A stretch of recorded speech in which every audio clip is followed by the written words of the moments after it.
लोकसभा चुनाव में तीसरे चरण का प्रचार आखिरी दौर में है। यूपी की चर्चित कैसरगंज लोकसभा सीट पर बीजेपी के टिकट को लेकर यह खबर है। यहां पर बाहुबली सांसद, विवादों में घिरे बीजेपी के सांसद बृजभूषण शरण सिंह का कैसरगंज से टिकट कट सकता है।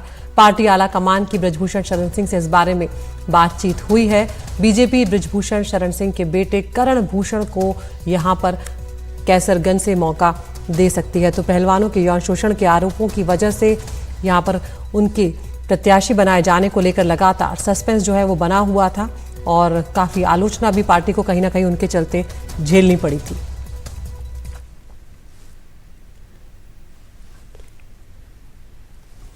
बिल्कुल, तो यहाँ पर कैसरगंज सीट की बात हो रही है और उसको लेकर बड़ी खबर ये आ रही है, जो फिलहाल मौजूदा सांसद है बृजभूषण शरण सिंह, उनका टिकट इस बार पार्टी काट सकती है, उनका पत्ता कट सकता है।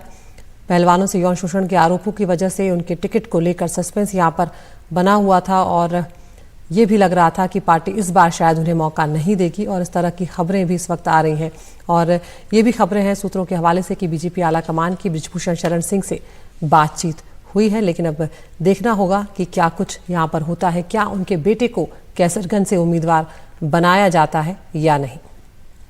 तो यूपी की 80 सीटों पर चुनाव हो रहे हैं। बीजेपी 75 सीटों पर चुनाव लड़ रही है और 5 सीटें गठबंधन जो सहयोगी दल हैं उनको दी गई हैं और 73 सीटों पर उम्मीदवार घोषित कर दिए गए हैं। सिर्फ कैसरगंज और रायबरेली जो है, ये 2 सीटें हैं जिनको लेकर अभी तस्वीर साफ नहीं हुई है और यहाँ पर उम्मीदवार घोषित होना बाकी है। तो कैसरगंज रायबरेली सीट पर 5वें चरण में 20 मई को मतदान होना है।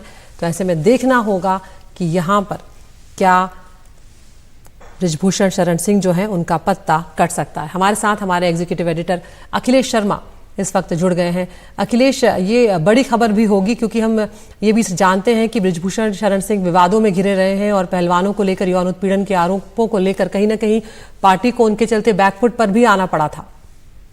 निश्चित तौर पर यह बड़ा फैसला होगा क्योंकि अभी तक की चर्चा लंबे समय से चल रही थी कि बीजेपी उन्हें कैसरगंज से दोबारा टिकट देती है या नहीं देती है, लेकिन इस बीच सूत्रों के हवाले से जानकारी मिली है कि पार्टी आलाकमान ने संपर्क किया है बृजभूषण शरण सिंह से। उनसे कहा है कि चूंकि मामला गंभीर है और अभी तक कोर्ट से उन्हें कोई राहत नहीं मिली है, लिहाजा पार्टी चाहती कि उनकी जगह उनके बेटे करण भूषण सिंह उन्हें कैसरगंज से टिकट दे दिया जाए।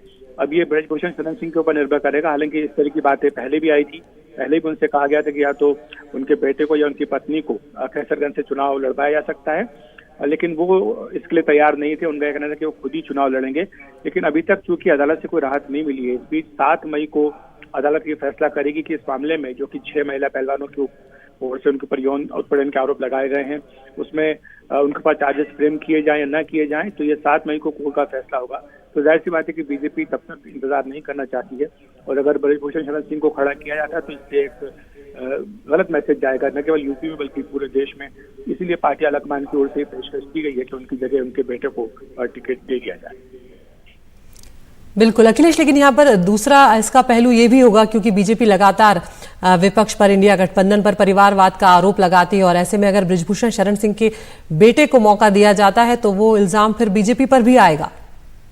बात हो सकती है, लेकिन इससे पहले भी एक बार ऐसा हो चुका है कि बृजभूषण शरण सिंह के ऊपर आरोप लगे थे और वो हिरासत में थे। उसके बाद उनकी जगह उनकी पत्नी को वहां से चुनाव लड़वाया गया था और वो चुनाव जीती भी थी। तो इसलिए बीजेपी कह रही कि उनके परिवार में इस तरह से पहले भी जो है लोग राजनीति में सक्रिय रहे हैं।